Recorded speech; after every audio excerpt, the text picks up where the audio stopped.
Hello guys, welcome to our channel 21 corners. हमारा ये channel cover करता है C D S, C A P F, N D A, F cat, C G L, C P U, M T S और भी बहुत सारे competitive exams को। अगर आप इन एग्ज़ाम्स की तैयारी कर रहे हैं तो हमारा चैनल फॉलो कीजिए और अच्छे से पढ़िए। चलिए शुरू करते हैं। देखिए, आज हम बात करेंगे part 1 of our Indian constitution, ठीक है, जो कहता है the union and its territories. तो चलिए शुरू करते हैं। देखिए, यह है पार्ट 1। इसके अंदर आर्टिकल्स आते हैं 1 से लेके 4 तक, ठीक है। Article 1 to 4। तो देखो, आर्टिकल पहला ये क्या कहता है। ये डिफाइन करता है हमारे इंडिया को, India that is Bharat as union of states. Okay, तो पार्ट 1 में बहुत बार पूछ लिया जाता है कि पार्ट 1 में आर्टिकल पहला क्या डिफाइन करता है। तो आर्टिकल फर्स्ट डिफाइन करता है India that is Bharat as the union of state. Okay, second, देखिए सेकंड में बोलता है कि एडमिशन और इस्टेब्लिशमेंट ऑफ न्यू स्टेट। तो चलिए मैं आपको समझाता हूँ पहले। देखो, मान लो ये है इंडिया और ये है बांग्लादेश, ठीक है। ये बॉर्डर टेरिटरी का डिस्प्यूट है। मान लो ये एरिया हमने ले लिया, ये एरिया बांग्लादेश ने ले लिया। तो इस एरिया को जो हम स्टेट बनाएंगे तो हम ये स्टेट बना सकते हैं, ये एडमिशन कर सकते हैं इस स्टेट का, ठीक है। तो ये कहाँ डिफाइन करा गया है, ये आर्टिकल 2 में डिफाइन करा गया है, ठीक है। अब देखो आर्टिकल 3 क्या कह रहा है। आर्टिकल 3 कह रहा है फॉर्मेशन ऑफ न्यू स्टेट्स, मतलब कि हम पुरानी स्टेट्स को बदल के या फिर उनकी टेरिटरी को बदल के हम एक नई स्टेट बना सकते हैं, ठीक है। जैसे कि आंध्र प्रदेश के केस में हुआ था। आंध्र प्रदेश को हमने डिवाइड कर कर एक तेलंगाना बना दिया और एक आंध्र प्रदेश बना दिया। और जैसे कि अभी जम्मू कश्मीर में भी आपने देखा नवंबर में कि जम्मू कश्मीर को दो पार्ट में डिवाइड कर दिया, एक जम्मू कश्मीर और एक लद्दाख, ठीक है। तो दोनों को यूनियन टेरिटरी बना दिया। तो ये गवर्नमेंट के पास अधिकार है कि किसी भी पुरानी स्टेट को ऑल्टर करके वो न्यू स्टेट बना सकते हैं या फिर न्यू यूनियन टेरिटरी बना सकते हैं, ठीक है। ये कहता है आर्टिकल 3। और आर्टिकल 4 क्या कहते हैं। देखो, जब स्टेट्स में चेंज होंगे तो उनके एरिया में चेंज होगा, उनके पॉपुलेशन में चेंज होगा। तो इसी कारण सबसे पहले तो फर्स्ट शेड्यूल में चेंज करना होगा हमें। फर्स्ट शेड्यूल का कहता था हमारा, मैंने पिछली वीडियो में बताया था आपको। तो फर्स्ट शेड्यूल कहता है कि डिफाइन करता है यूनियन इंडिया की टेरिटरीज़ को। तो ठीक है, पहले शेड्यूल में चेंज होगा। और दूसरी चीज़, ये फोर्थ शेड्यूल में भी चेंज करना पड़ेगा। फोर्थ शेड्यूल किस बारे में था। फोर्थ शेड्यूल राज्यसभा में सीटों के डिस्ट्रीब्यूशन को लेके था, ठीक है। तो सीट्स का डिस्ट्रीब्यूशन भी चेंज होगा जब एरिया चेंज होगा और पॉपुलेशन चेंज होगी, ठीक है। तो फोर्थ आर्टिकल डिफाइन करता है इस राज्यसभा में और फर्स्ट शेड्यूल में चेंजेस को। ओके, तो देखो इसमें सबसे इंपॉर्टेंट है आर्टिकल फर्स्ट। ओके, तो ये आप याद कर लेना, ये वाली statement, India that is Bharat as the union of states. अब चलते हैं आगे। देखो दोस्तों कि जब अब हमारे पास कितनी स्टेट्स हैं, टोटल स्टेट्स हैं 28, ओके। और टोटल यूनियन टेरिटरीज़ कितनी हैं, टोटल यूनियन टेरिटरीज़ हैं 8। तो ये मैं आपको अब डिफाइन करता हूँ कि ये बनी कैसे और क्या क्या हुआ शुरुआत में। तो देखो, इवोल्यूशन ऑफ स्टेट्स। तो देखो, सबसे पहले गवर्नमेंट ने, जब हमारे कॉन्स्टिट्यूशन पे काम चल रहा था, तो सबसे पहले गवर्नमेंट ने एक कमेटी का गठन किया, मतलब कमेटी फॉर्म करी। वो कब करी, 1948 में करी। इस कमेटी का नाम था एस के धार कमीशन, ओके। और इस कमीशन का काम क्या था। इस कमीशन का काम था कि स्टेट के अंदर या फिर इंडिया के अंदर हम स्टेट्स का डिस्ट्रीब्यूशन कैसे करें, हम टेरिटरीज़ को कैसे डिफाइन करें। तो इस एस के धार कमेटी ने सजेस्ट करा कि हमें स्टेट का डिस्ट्रीब्यूशन एडमिनिस्ट्रेटिव कन्वीनियंस के हिसाब से करना चाहिए। मतलब कि जहाँ से एडमिनिस्ट्रेशन इजी हो पाए, मतलब एक छोटे से एरिया से छोटे एरिया में एडमिनिस्ट्रेशन इजी हो पाए, पुलिसिंग, जुडिशरी, एग्जीक्यूटिव, ये सब इजी हो पाए। तो हमें इस तरीके से स्टेट्स का डिस्ट्रीब्यूशन करना चाहिए, ठीक है। उसके बाद में जेवीपी कमेटी बनाई गई इसके तुरंत बाद। तो इस जेवीपी कमेटी के मेंबर कौन कौन थे, पहले मैं आपको बताता हूँ। 3 मेंबर थे टोटल। पहले मेंबर जवाहरलाल नेहरू,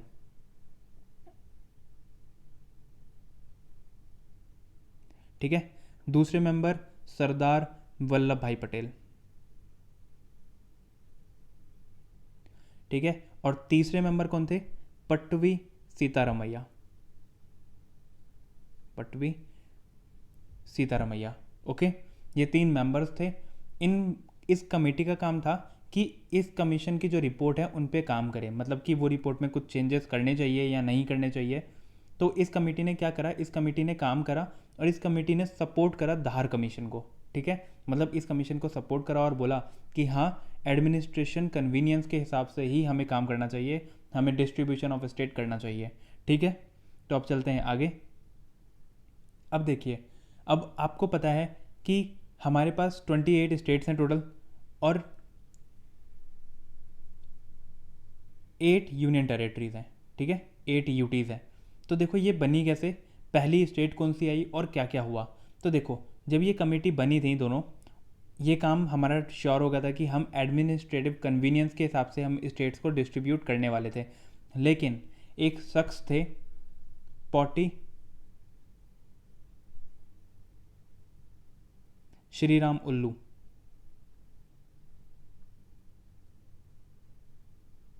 ठीक है, ये एक शख्स थे। इन्होंने क्या करा, इन्होंने बोला कि नहीं, स्टेट्स का डिवीज़न लैंग्वेज के आधार पे करना चाहिए, ठीक है। उस टाइम बहुत सारी डिमांड भी उठ रही थी कि लैंग्वेज के हिसाब से स्टेट्स का डिवीज़न होना चाहिए। तो इन्होंने, पॉटी श्रीराम उल्लू ने एक अनशन कर दिया, भूख हड़ताल कर दी। तो इस भूख हड़ताल में इनकी मृत्यु हो गई 56 दिन के फास्ट के बाद, मतलब 56 डेज़ के बाद इनकी डेथ हो गई। तो आपको पता है डेथ होने के बाद तो रिवॉल्यूशन और ज़्यादा तेज़ हो जाता है, तो यही हुआ उस टाइम भी सेम। तो फिर ये डेथ हुई इनकी 1952 में, ओके। और उसके बाद में इसी बेस पे जब रिवॉल्यूशन और ज़्यादा बढ़ने लगे तो हमारे कॉन्स्टिट्यूशन ने और हमारी गवर्नमेंट ने क्या करा, 1 अक्टूबर 1953 को पहले स्टेट का गठन करा लिंग्विस्टिक बेसिस पे, मतलब कि लैंग्वेज के आधार पर। तो ये पहली स्टेट कौन सी थी, ये स्टेट थी आंध्र प्रदेश, ओके गाइज। तो ये स्टेट थी आंध्र प्रदेश। कभी भी क्वेश्चन आता है कि पहली स्टेट जो लैंग्वेज के आधार पर गठित हुई वो कौन सी है, तो वो है आंध्र प्रदेश। ये बहुत इंपॉर्टेंट क्वेश्चन है गाइज। तो देखो, तो सारी ये जो कमेटी थी ये तो फेल हो गई, मतलब एस के धार कमीशन की रिपोर्ट, जेवीपी कमेटी, ये तो फेल हो गई क्योंकि लैंग्वेज के आधार पर अब डिस्ट्रीब्यूशन होना था। तो देखो क्या हुआ, फिर हमने मान लिया कि ठीक है लैंग्वेज के आधार पर होगा, पहली स्टेट बना दी।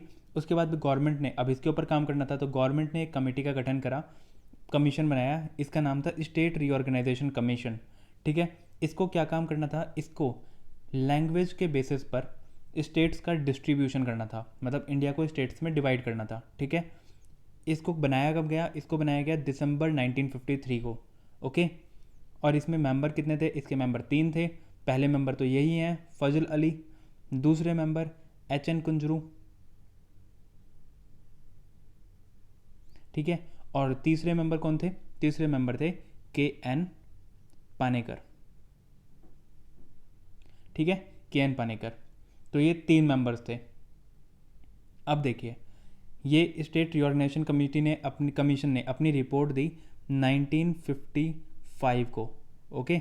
1955 को अपनी रिपोर्ट दी और फिर 1956 में जब इसके ऊपर सारा काम हो गया तो 14 स्टेट्स और 6 यूनियन टेरिटरीज बन चुकी थी उस टाइम तक, ठीक है। 14 स्टेट्स और 6 यूनियन टेरिटरीज। उसके बाद धीरे धीरे चेंजेस हुए और चेंजेस होते होते फिर हमारे पास अब 28 स्टेट्स और 8 यूनियन टेरिटरीज हो चुकी है।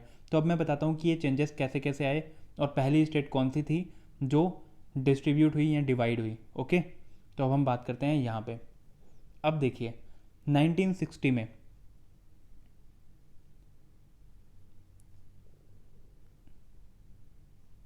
ये देखिए, अब 1960 में गुजरात और महाराष्ट्र, ठीक है, गुजरात और महाराष्ट्र इन दोनों स्टेट्स को बनाया गया। किसको अलग करके, ये बनाया गया मुंबई को अलग करके, ठीक है। मुंबई को अलग करके गुजरात और महाराष्ट्र स्टेट्स को बनाया गया, राइट। उसके बाद में तो अगर सबसे पहले क्वेश्चन आए कि 1960 में या फिर सबसे पहली स्टेट कौन सी थी जिसको डिवाइड करा गया, तो वो थी मुंबई। मुंबई को डिवाइड करके क्या बनाया गया, ये बनाया गया गुजरात एंड महाराष्ट्र, राइट। अब देखिए 1962 में नागालैंड का गठन हुआ। 1966 में पंजाब को डिस्ट्रीब्यूट करा और पंजाब को पंजाब और हरियाणा के रूप में बनाया गया, मतलब अलग अलग कर दिया इसे। तो 1966 में पंजाब एंड हरियाणा बना दिया गया। और सबसे इम्पोर्टेंट सिक्किम, सिक्किम को बनाया गया 1965 में। और ये किस एक्ट से बनाया गया, ये बनाया गया 36th अमेंडमेंट एक्ट, ओके। ये क्वेश्चन गाइस बहुत बार पूछ लिया जाता है कि सिक्किम को किस अमेंडमेंट एक्ट से बनाया गया, तो ये बनाया गया 36th अमेंडमेंट एक्ट। और किस ईयर में, तो ये बनाया गया 1975 में। ये मैं आपको याद करा देता हूँ 36 कैसे याद रखना है। देखो सिक्किम में कितने लेटर्स हैं, SIKKIM, 6 लेटर्स, तो 6 का स्क्वायर 36, तो 36 अमेंडमेंट एक्ट। ओके, इससे आपको याद रहेगा, और ईयर 1975, राइट। तो अब देखते हैं आगे। अब देखो 2000 में 3 स्टेट बनी। पहली स्टेट 1 नवंबर छत्तीसगढ़, 1 नवंबर को छत्तीसगढ़ बनी। फिर 7 दिन बाद 8 नवंबर उत्तरांचल, जिसको हम उत्तराखंड के नाम से जानते हैं अब, ठीक है, वो बनी। उसके बाद में 15 नवंबर को बनी झारखंड, 7 दिन बाद। देखो इसमें कितने का गैप है, इसमें गैप है 7 दिनों का, राइट। तो 7 दिन के गैप में 2000 में 1 नवंबर को छत्तीसगढ़, 8 नवंबर को उत्तरांचल और 15 नवंबर को झारखंड, राइट। ये आपको इसी तरीके से याद हो गया होगा। 2000 में ये 3 स्टेट्स बनी। अब हमारे पास टोटल स्टेट्स हो चुकी थी 28, ठीक है। उसके बाद में स्टेट बनी, ये देखिए, उसके बाद में स्टेट बनी तेलंगाना, 29th स्टेट। कब बनी, 2 जून 2014। ओके, ये किस स्टेट से अलग होके बनी, ये बनी आंध्र प्रदेश स्टेट से अलग होके, राइट। आंध्र प्रदेश से अलग होके क्या बना, तेलंगाना बना। उसके बाद में 2 जून 2014 को ये हो गई थी 29th स्टेट। लेकिन 2019 में 31 अक्टूबर 2019 को जम्मू कश्मीर को 2 यूनियन टेरिटरीज़ में डिवाइड कर दिया गया। ये दोनों यूनियन टेरिटरी, ठीक है, ये यूनियन टेरिटरीज़ कौन सी थी, ये यूनियन टेरिटरीज़ थी, एक तो लद्दाख और एक जम्मू एंड कश्मीर, राइट। तो 29th स्टेट से एक स्टेट अब कम हो गई, तो टोटल स्टेट कितनी हो गई, 28। ये जब 2 यूनियन टेरिटरीज़ में बनाया, लद्दाख को और जम्मू कश्मीर को 2 यूनियन टेरिटरी बनाया, तो यूनियन टेरिटरी कितनी हो गई, पहले कितनी थी 7, इसके बाद हो गई 2 और बढ़ी तो हो गई 9। लेकिन ये 9 होने के बाद दिसंबर 2019 में जो दादर एंड नागर हवेली है और जो दमन एंड दीव है, इन दोनों यूनियन टेरिटरीज़ को एक कर दिया गया है अब, ठीक है। ये गाइस याद कर लेना, बहुत करंट इशू है। इन दोनों यूनियन टेरिटरीज़ को एक कर दिया है, किस बेसिस पे, कि इनका एडमिनिस्ट्रेशन और ये सब चीज़ें ईजी हो जाएंगी, ठीक है, और रुपए भी कम खर्च होंगे, तो कम रुपयों में ज़्यादा डेवलपमेंट होगी इन दोनों यूनियन टेरिटरीज़ में। तो इनको मिला के एक कर दिया गया। तो अब यूनियन टेरिटरी कितनी हो गई, यूनियन टेरिटरी हो गई 8, राइट। अब देखते हैं आगे।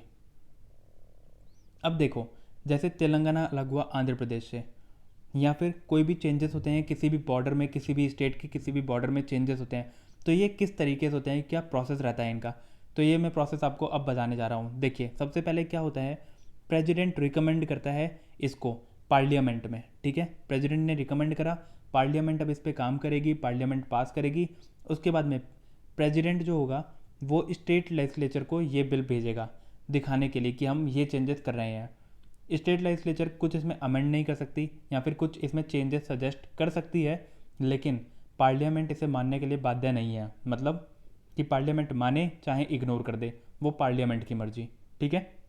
तो मतलब स्टेट लेजिस्लेचर को सिर्फ देखना है कि ये चेंजेस होने वाले हैं, राइट। उसके बाद में कि ये फिर से पार्लियामेंट में जाता है और सिंपल मेजोरिटी से बोथ हाउसेज में पास हो जाता है। तो ये काम हो जाता है कि मतलब वो स्टेट्स अलग अलग हो गए, या फिर जो भी चेंजेस करे थे हमने वो चेंजेस हो गए। बस सिंपल मेजोरिटी चाहिए दोनों हाउसेज में पार्लियामेंट के, मतलब लोकसभा और राज्यसभा में, राइट। इन दोनों हाउसेज में सिंपल मेजोरिटी के साथ ये बिल पास हो जाता है और एक्ट बन जाता है, ठीक है। अब चलते हैं आगे।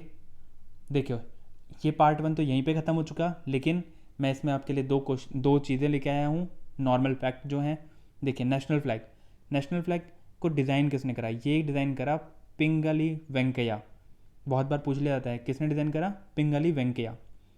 ये हमारी कॉन्स्टिट्यूएंट असेंबली ने कब अडॉप्ट करा, ये अडॉप्ट करा 22 जुलाई 1947, ओके, 22 जुलाई 1947। पिछली वीडियोज़ में मैंने आपको ये बताया भी था, तो आपको याद होगा ये। उसके बाद में देखो इसकी लेंथ और ब्रेड्थ का रेशियो जो रहता है नेशनल फ्लैग की, ये रहता है 3:2 का, लेंथ का 3 और ब्रेड्थ का 2, राइट। उसके बाद में देखिए इसके बीच में जो अशोक स्तंभ है उसके अंदर 24 स्पोक्स हैं, ओके, 24 स्पोक्स हैं, तो ये याद रखना। अब आते हैं नेशनल एम्बलम। देखिए ये है हमारा नेशनल एम्बलम, ओके। ये कहाँ से लिया गया है, ये सारनाथ वाराणसी से लिया गया है। Pillar of Ashoka.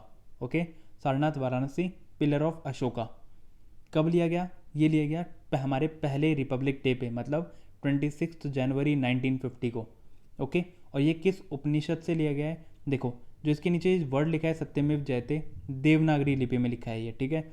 और ये किस उपनिषद से लिया गया है ये वर्ड लिया गया मुंडक उपनिषद से। ओके, मुंडक उपनिषद। तो ये भी इंपॉर्टेंट है, ये आप याद कर लेना। आप चलते हैं कुछ क्वेश्चंस की तरफ। देखो, ये है नेशनल फ्लैग हमारी कॉन्स्टिट्यूएंट असेंबली ने कब अडॉप्ट करा।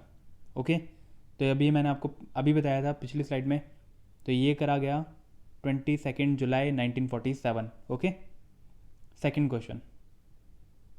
क्वेश्चन है स्टेट ऑफ बॉम्बे महाराष्ट्र और गुजरात में कब डिवाइड हुई? ठीक है, ईयर बताना है। मैंने आपको भी बताया था, जल्दी से सोचिए। यस, ये है 1960। ओके, 1960 में डिवाइड करा गया। उसके बाद में है सिक्किम को किस अमेंडमेंट एक्ट द्वारा बनाया गया? ठीक है, जल्दी से बताओ। मैंने आपको बताया था, देखो 6 लेटर का स्क्वायर 36, तो अमेंडमेंट एक्ट कौन सा हो गया? 36, राइट। और ईयर कौन सा है? 1975। इसे गाइस अभी याद कर लेना।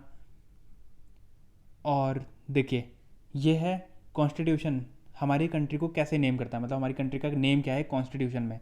तो ये नेम है इंडिया, दैट इज़ भारत। ठीक है, अब मैंने पिछली वीडियो में आपसे एक क्वेश्चन पूछा था, उसका आंसर मैं करता हूँ यहाँ पे। ये क्वेश्चन था कि हमारी कॉन्स्टिट्यूएंट असेंबली ने ड्राफ्टिंग कमेटी को कब बनाया? ठीक है, कब फॉर्म करा ड्राफ्टिंग कमेटी को? तो इसका आंसर है 29 अगस्त 1947। ये आप मेरी पिछली वीडियोज़ में देख सकते हैं।